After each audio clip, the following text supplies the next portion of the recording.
할렐루야. 네, 이 새벽에 나오신 여러분 위에 우리 주님의 축복과 은혜가 넘치기를 간절히 바랍니다. 자, 열왕기하 25장은 열왕기하에서도 가장 슬픈 이야기를 담고 있습니다.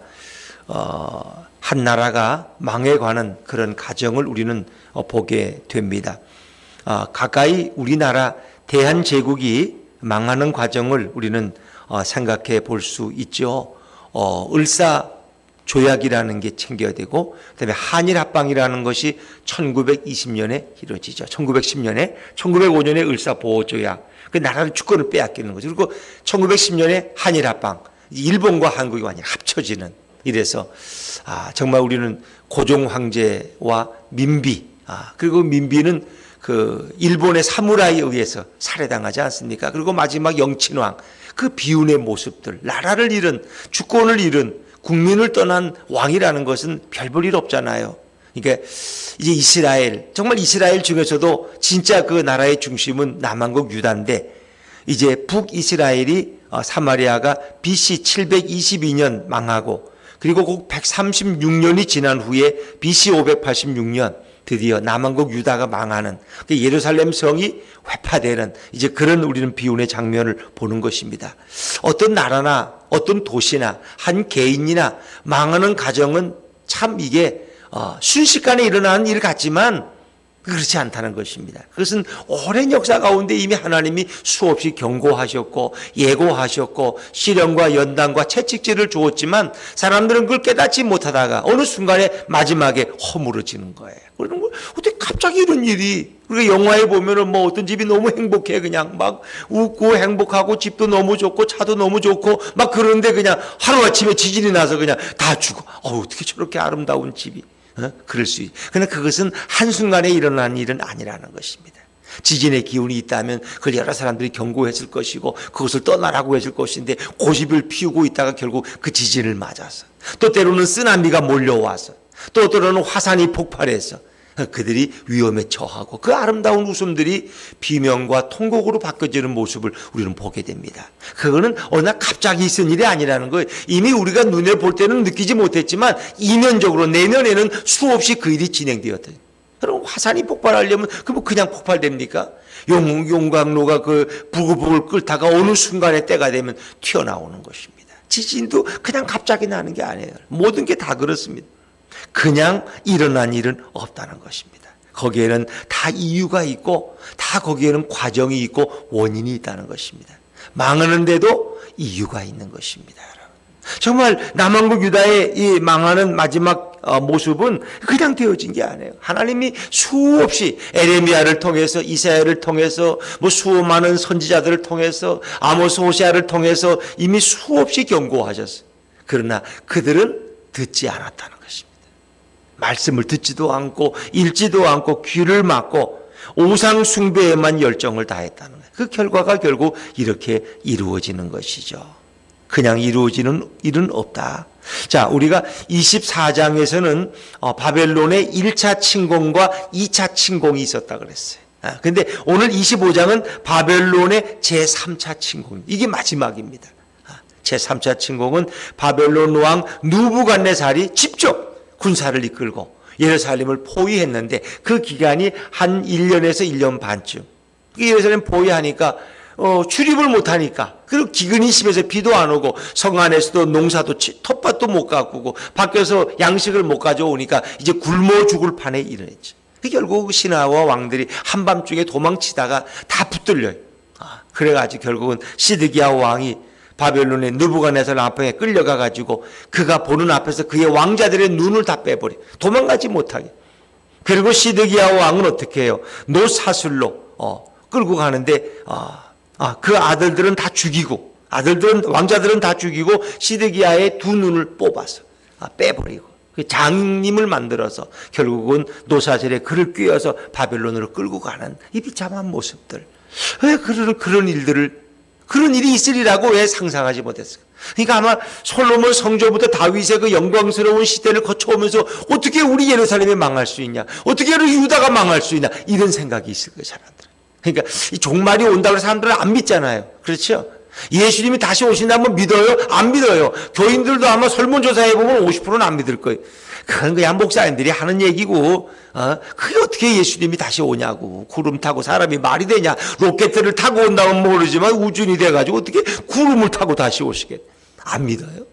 안 믿어요. 교회는 그냥 교양에 좋으니까 오는 거고, 마음도 편하고 찬송가 부르니까 뭔가 위로도 되고, 그냥 목사가 좋은 설교하고 착하게 살라 그러고, 그래서 오는 거지. 무슨 예수가 재림을 하고 천국과 지옥이 어디 있어. 그거 안 믿는 사람들이 아마 50% 넘을 거예요, 내가 보기에. 그러나 교회는 나와요. 왜? 어릴 때 나왔으니까. 교회 오면 뭔가 좀 보호받는 것 같고, 사고도 안 날 것 같고, 뭘 해도 잘 될 것 같고, 이런 또 미신적인 마음이 우리한테 있거든요, 이게. 참. 이게 문제. 그러니까 그들이 그 멸망을 믿으면 되는데 안 믿었다는 거예요. 안 믿었다는 거예요. 그러니까 이런 날이 올 줄 몰랐다는 거예요. 이렇게 망해가는 과정 속에서도 여러분, 바벨론이라는 나라는 아주 약했던 나라예요. 아수르가 세계를 지배하고 바벨론은 아주 조그만 나라예요. 그리고 애굽이 또 거대한 나라였고, 그래서 늘 바벨론과 애굽과 아수르가 늘 이렇게 경쟁 관계를 이루었어요. 그러나 작은 바벨론이 힘을 키워가지고 결국 아수르를 잡아먹고 애굽을 패배시키고 패권을 잡은 거예요. 이런 일이 있을 줄 몰랐죠. 근데 우리가 이제 역사 속에 보면은, 우리가 얼마 전에 읽은 본문에 보면 히스기야 왕 때 전성기를 맞이하잖아요. 그리고 아수르 대군 18만 5천 명이 하룻밤새야 죽어나가 젖빠져. 이러니까 소문이 나가지고 히스기야하고는 싸울 수가 없다. 예루살렘이 너무 강하다. 그러니까 바벨론의 왕이 어떻게 해요? 히스기야가 병들어라는 얘기를 듣고 위로의 편지를 보내고 뇌물을 보내서 위로를 하는 거예요. 우리 좀 봐달라고. 그러니까 히스기야가 더 자랑을 해요. 군기고가 왕궁의 보물들을 다 보여주면서 우리는 이렇게 부강하다고. 근데 그게 큰 실수였어요. 이사야가 와서 뭘 보여줬느냐, 이게 다 보여줬다는 거예요. 큰 실수하셨습니다. 그러면서 뭐라고 예언해요, 이사야가. 자, 우리 20장 16절 말씀, 우리 앞으로 한번 가보시겠어요? 네, 20장 16절 말씀. 20장 16절부터 18절까지 한번 같이 읽어볼까요? 20장 16절부터 18절까지 시작. 이사야가 히스기야에게 이르되 여호와의 말씀을 들으소서. 여호와의 말씀이 날이 이르리니 왕궁의 모든 것과 왕의 조상들이 오늘까지 쌓아두었던 것이 바벨론으로 옮긴 바 되고 하나도 남지 아니할 것이요 또 왕의 몸에서 날 아들 중에서 사로잡혀 바벨론 왕궁의 환관이 되리라 하셨나이다 하니. 이걸 이사야가 히스기야에게 전해요. 전하죠. 자, 그리고 그 전에 우리 여기 영 찾은 김에 열왕기하 20장 12절 말씀, 20장 12절, 20장 12절 한번 읽어볼까요? 그 앞에 시작. 그때에 발라단의 아들 바벨론의 왕 부로닥 발라단이 히스기야가 병들었다 함을 듣고 편지와 예물을 그에게 보낸지라. 그리고 13절에 보니까 히스기야가 너무 좋아가지고 왕국의 모든 군기고와 보물을 다 보여줘요, 그냥. 자, 이제 다시 앞으로 가셔야 됩니다. 그러니까 히스기야가 이사야에게 묻지 않고, 선지자에게 묻지 않고 자기 마음대로 너무 좋아서, 아니 바벨론이 우리한테 뇌물을 가져오고 위로의 편지를 가지고 와. 야, 이게 유다의 힘이 이렇게 크냐? 히스기야 교만해진 거예요. 그래서 히스기야가 역대하 보면 그가 교만하여 하나님의 은혜에 보답하지 아니함으로 하나님이 그를 치셨는데, 그도 물론 병 걸리고 또 유다와 예루살렘 쳤다는 거예요. 이스라엘을 치셨다는 거예요. 그런 것이 다른 성경에도 다 소개가 되잖아요. 결국은 이스라엘을 통해 예언한 것이 반드시 이루어진다는 거예요. 결국 그대로 이루어지잖아요. 그래서 그들이 결국은 어떻게 해요? 시드기야를 이렇게 바벨론의 포로로 끌고 가면서, 그것만 아니에요. 이제 이 나라가 망하는 과정을 한번 보세요. 자, 우리 25장 8절과 9절 말씀, 8절과 9절 말씀 한번 읽어보죠. 시작. 바벨론 왕 누부갓네살의 19째 해 5월 7일에 바벨론 왕의 신복 12대장 누부사라단이 예루살렘에 이르러 여호와의 성전과 왕궁을 불사르고 예루살렘의 모든 집을 귀인의 집까지 불살랐으며 시위대장에게 속한 갈대아 온 군대가 예루살렘 주위의 성벽을 헐었으며. 그 아름다웠던 예루살렘, 그 많은 노래와 찬양과 시의 주제가 되었던 그 아름다운 예루살렘 성전, 그 예루살렘 성이 다 허물어지고 불타고, 그렇죠.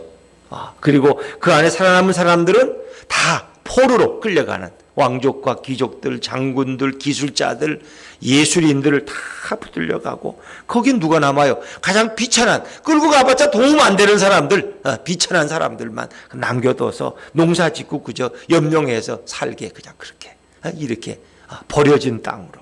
참 이런 때가 올 줄 왜 몰랐을까? 그 많은 예언자들의 예언을 그들은 왜 귀를 막았을까? 참 너무 안타까운 거죠. 결국 하나님의 말씀은 반드시 이루어진다는 거예요. 이루어진다. 지구의 종말은 반드시 온다. 왜? 하나님이 노아 홍수를 통해서 인류를 심판한 걸 보세요. 그 뭘 보여주는 거예요? 아무도 홍수 심판이 올 줄 기대 안 했어요. 그런데 노아만은 그 말을 믿고 노아의 가족만은 열심히 방주를 준비했더니 이렇게 하나님이 물로 세상을 심판해. 인간들이 교만의 탑을 쌓을 때 바벨 탑을 쌓으니까 하나님이 그 언어를 다 혼란시켜 버렸어요. 사람들은 높아지는 거 좋아하고 탑은 점점 높아지잖아요. 그렇죠. 근데 이 높은 탑들이 지진이 나면 제일 먼저 죽을 사람들이 높은 탑에 사는 사람들, 높은 빌딩. 그렇죠. 어찌 보면 바벨 탑을 이미 쌓았던 그런 문명이 인간들이 또 따라가고 있는 거예요. 그 당시에 그렇게 높은 탑을 쌓았다는 거 참 너무 놀랍지 않습니까? 그 언제 시대예요? 창세기 11장에 바벨탑을 쌓아서 그들의 문명이 그렇게 발전했다는 거예요. 뭔가 이게 쇠를 붙이지, 벽돌을 붙이지 않으면 이거 어떻게 쌓을 수가 있겠어요? 근데 그럴 정도로 그 당시에도 과학과 문명이 발전했다. 지금 우리가 에집트에 이렇게 성지순례 갈 때 에집트 들려가잖아요. 가면 그 스핑크스 보세요. 그 많은 돌을 어떻게 쌓아놨는지 지금도 이해가 안 되는 거예요. 그 당시에 말이에요. 그렇게 과학과 이 측량학이 발전했다는 거예요. 인간들의 지혜는 하나님 주신 지혜가 있기 때문에 이 뭐든지 해낸다는 거예요. 그런데 하나님은 그때마다 그들을 꺾어내리고 그들의 교만을 흐트러뜨리시는 거예요. 참 우리가 이 망하는 모습 보면은 참 안타깝지 않습니까? 근데 그 마지막 비운의 왕이 시드기야예요. 시드기야. 그리고 여호야긴은 이미 먼저 잡혀가서 포로로 가 있는 거 이제 내일 우리가 보면 또 읽을 수 있는데 포로로 잡혀간 게 오히려 낫어요. 그건 죽진 않아요. 그리고 바벨론의 정권이 바뀌니까 그가 이제 대접을 받으면서 살아가는데 이 시드기야 마지막 왕은 결국은 이렇게 비운의 주인공이 돼서 정말 눈이 뽑혀서 끌려가는 이런 모습을 우리가 보잖아요. 자, 그것만 아니라 이제 성전에 아름다웠던 모든 것들도 결국은 다 이제 가져가잖아요. 그 예언대로. 자, 13절, 14절 한번 읽어볼까요? 13절, 14절입니다. 시작. 갈대아 사람이 또 여호와의 성전의 두 녹기 등과 받침들과 여호와의 성전의 놋바다를 깨뜨려 그 놋을 바벨론으로 가져가고 또 가마들과 부삽들과 부집개들과 숟가락들과 섬길 때에 쓰는 모든 놋그릇을 다 가져갔으며 성전에 있는 것들 다 가져가잖아요. 녹기둥, 놋바다라는 거는 그 성전뜰에 큰 이렇게 물두멍이라고 부르죠. 물두멍이라고 그래서 거기서 손도 씻고 몸을 씻는 그런 큰 놋바다라고 부르는데 놋으로 만든 이런 큰 그릇 안에 이런 안에 물을 담아 놓은 거죠. 이걸 우리가 놋바다라. 그걸 깨트려서 너무 크니까 그 놋을 바벨론으로 가져간. 그리고 가마들, 또 부삽들은 그 번제단에 이렇게 불을 피워야 되기 때문에 부삽이 필요해요. 부직개들, 또 숟가락들, 이런 모든 하여튼 성전인 기구들이나 성물들을 다 바벨론으로 옮겨가는 그런 모습들을 우리가 참 슬픈 모습이죠. 근데 어찌 보면 이제 그들이 갔다가 70년 후에 다시 돌아오잖아요. 그때 이제 그 성전의 기물들을 다시 가지고 와요. 받아가지고 와서 다시 스룹바벨 성전을 세우고, 그리고 스룹바벨 성전이 이제 두 번째 성전이고 그것이 허물어지고 역사가 흐르고 다시 헤롯 성전이 세 번째 성전이 들어와요. 근데 결국 헤롯 성전도 다 허물어지죠. 로마의 디도 장군이 주 70년의 공격에서 결국은 그것도 다 허물어져요. 이 아름다운 예루살렘 성전, 결국 그것은 솔로몬이 그것을 세운 이후에 373년 만에 정확하게 그것은 다 허물어지고 그리고 불살라지는 이제 이런 슬픈 모습을 우리가 보게 되는 거죠. 근데 결국은 그 아름다운 솔로몬 성전도 그것이 우상이 되면 안 된다는 거예요. 우상이. 그러니까 이스라엘 사람들, 유대인들의 마음속에 내가 아무리 잘못해도 그 솔로몬 성전에 가서 제사를 드리고 회개하고 예물을 드리면 내 죄가 용서받을 수 있다고 생각했어요. 아무리 나쁜 짓을 하고 돌아다녀도 가서 그냥 예물만 많이 바치고 제사 드리면은 내 죄는 용서받고 나는 천국 간다고 생각했어요. 이게 얼마나 잘못되냐는 거예요. 그래서 마치 성전에 가면 모든 것이 다 해결될 것처럼 생각하는 이런 미신이 우리에게 있다는 것입니다. 이제 그런 성전을 이어받은 것이 이제 무슨 성전 건축하는 것이 이제 우리가 요즘 이제 건축하는 것이 사실은 예배당 건축인데 우리는 그냥 쉽게 성전 건축이라고 하죠. 여기 뭐 지성소 성소가 어디 있습니까? 그런 거 그냥 그 모형만 딴 거죠. 그래서 우린 지나치게 이렇게 외형을 솔로몬 성전처럼 하는 그런 시대는 아니다. 이제는 예배의 공간으로서 또 편리하면 되고 좋은 음향시설을 갖추면 그것으로 만족한 거죠. 그것을 뭐 어떤 구약 중세는 그래서 성전같이 이렇게 뭐 베드로 대성당이고 뭐 무슨 성당이고 어마어마하게 지었지만 결국 그것이 뭡니까? 하나님을 떠나서 결국은 그들의 그 성당을 숭배시하고 결국 그러니까 하나님이 종교개혁을 일으켜서 그 성당의 의미를 두지 말고 오직 말씀, 오직 그리스도, 오직 예수죠. 오직 은혜, 오직 성령, 그렇죠? 오직 말씀으로 이렇게 돌아가도록 하시는 거잖아요. 그런데 오늘 이 시대에도 우리가 자칫하면 자꾸 그런 것으로 돌아가기 쉬워요. 그래서 하나님이 이 예루살렘 성전을 결국 다 허문 것은 더 이상 그렇게 눈에 보이는 어떤 거룩한 공간에 집착하지 말라는 것입니다. 우리에게 오신 진정한 성전은 누구예요? 예수 그리스도십니다. 예수님은 성전보다 자신이 크신 분이라고 말씀하셨어요. 이 성전을 헐라 내가 3일 후에 다시 세우리라. 그러니까 내가 그랬어요. 아니 저 헤롯 성전을 좀 어떻게 세워? 저건 몇백 년 동안 저 세운 건데 몇십 년 동안 지은 건데 아직도 완성이 안 됐는데 근데 예수님은 3일 만에 헐으라는 거예요. 그건 뭐예요? 자신의 성전된 육체를 가리키는 거예요.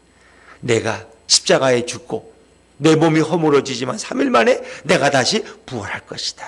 우리 영원한 성전 대신 예수 그리스도, 우리는 그분에게 주목해야 될 줄로 믿습니다. 어떤 교회 건물이 우리를 구원하는 게 아니에요. 아무리 아름다운 기구를 갖다 놨다고 좋은 마이크 1,000만 원짜리 마이크 놓고 설교한다고 해서 거기서 구원이 있는 건 아니에요. 그런 거 없어도 지하실에서 하고 저 텐트를 치고 해도 거기서 하나님의 말씀이 선포되고 예수님이 증거되면 거기서 구원의 역사가 일어나는 거예요.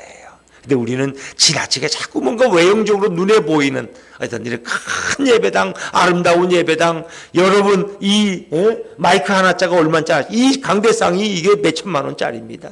여기 있는 스피커가 이게 1억짜리입니다. 이러면 와, 거기서 그냥 음악회를 하고 캐롤 찬송을 부르고 그러면 뭔가 이게 성스럽고 거기에 구원이 있는 것 같죠. 느낌. 그게 다 착각이라는 거예요. 우리는 그런 거 바라보지 말라는 거예요. 이제는 오직 예수님만 바라보라는 거예요. 근데 건물에 집착하지 말라는 거예요. 건물에 집착하지 말라는 거예요. 거기에는 구원이 없다는 거예요. 그럼 결국 다 허물어질 거라는 거예요. 여러분. 결국 뭐예요? 영원히 존재하실 분은 오직 하나님이신 우리의 영원한 예수 그리스도, 그분만이 우리의 구원의 근거가 될 줄로 믿습니다. 예수님만이 우리의 길이고 진리요 생명이 되시는 거예요. 눈에 보이는 것에 집착하지 말라. 우리가 눈으로 볼 수 없는 영원한 하나님, 그 영이신 그분만이 우리의 구원이 되는 거예요. 그래서 예수님 모르게 믿음의 주요 온전케 하시는 예수를 바라보자. 우리를 온전케 하시고 우리의 믿음의 주인 되시는 오직 예수님만을 바라보자. 그렇습니다. 예수님은 성전보다 크신 분이고 우리를 구원하기 위해서 이 땅에 성탄에 오신 그분이 바로 예수 그리스도. 그래서 우리는 그분을 우리 인생의 주인으로, 우리 마음의 보좌의 왕으로 모시고 그분의 통치 가운데 살아가는 것이 얼마나 행복하냐. 그렇습니다. 예수 그리스도만이 영원하십니다. 오직 주님만을 우리 마음의 구유에 모셔드리고 그분께 찬양과 영광을 올려드리는 아름다운 이 성탄의 계절이 되기를 주 이름으로 축원합니다. 기도하겠습니다.